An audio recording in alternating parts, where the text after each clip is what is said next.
start off by warmly welcoming all of you to this, the oldest surviving colonial building, the Castle of Good Hope, a place that has become, after 1994, a place of remembrance, of renewal, of healing, and of transformation, and importantly, a place of memory, not forgetting.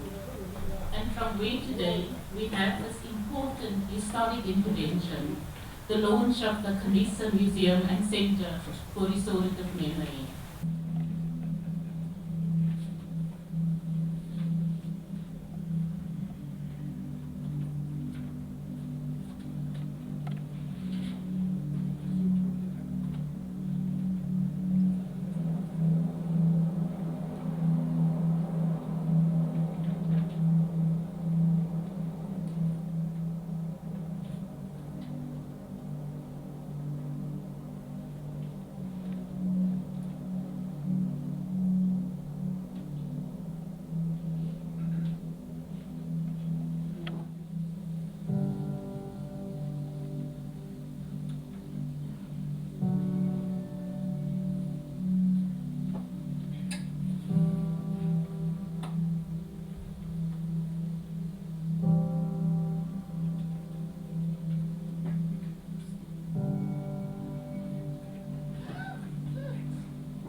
As a traveling curator, I've come across many stories which have not been told before. The ones that interest me the most are the ones in the context of slavery, colonialism, and apartheid.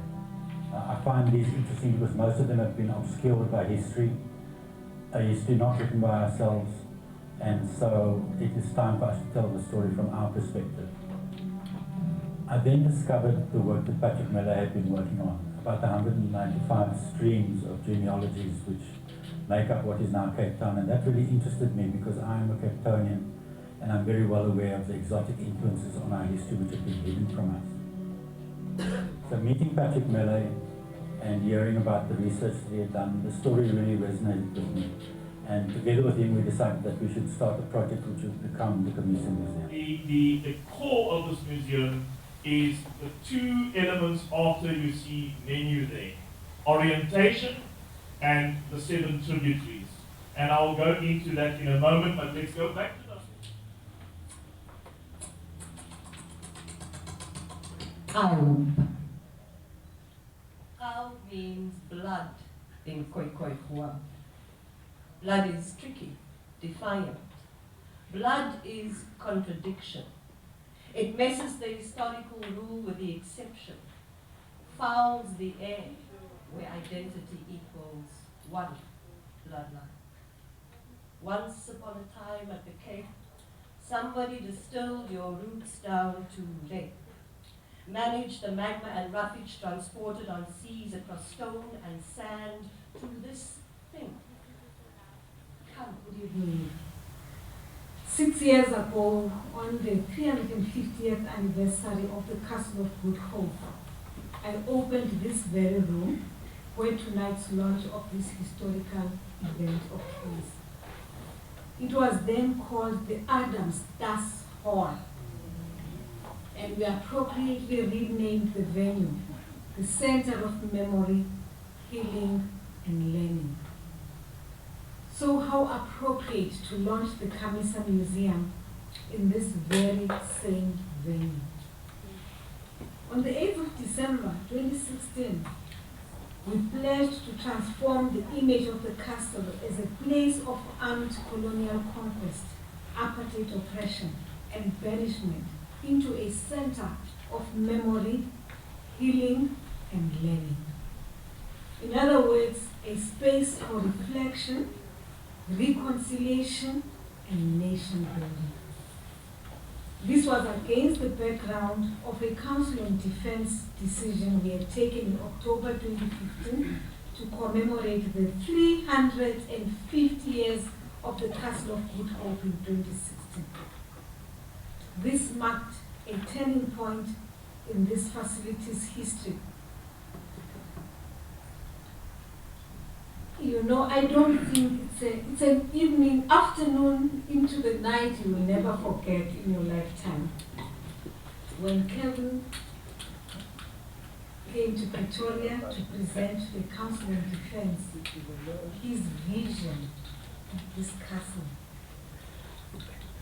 And there was a lot of debate, a lot of engagement, a lot of hostility towards the ideas he was putting on the table, that we can turn this thing around into a place of healing, nation building, social cohesion, reconciliation of the different groupings.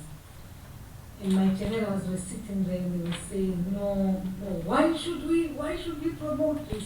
Why should we continue with this?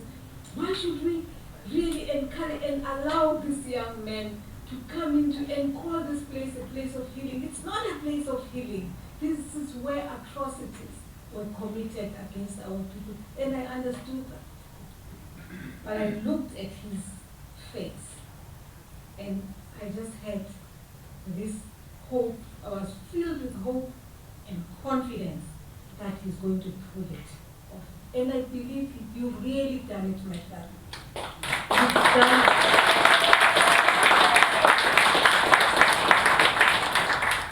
For me, at the time, and on these grounds, were the Khoi Crawl exhibit, the display of Khoi art, cleansing and healing ceremonies, the repatriation of the spirit of Pretoria, the unveiling of the statues of 4 indigenous warrior kings, and the opening of the Center for Memory, Healing, and Learning.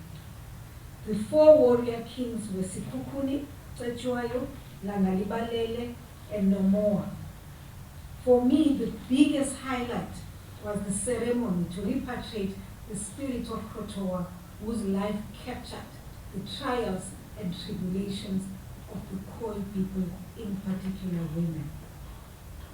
Over the years since then, I've had the opportunity to officiate in many engagements on the grounds where we stand, be it for military veterans matters, hosting functions, and even as recently as this year, observing our annual Armed Forces Day.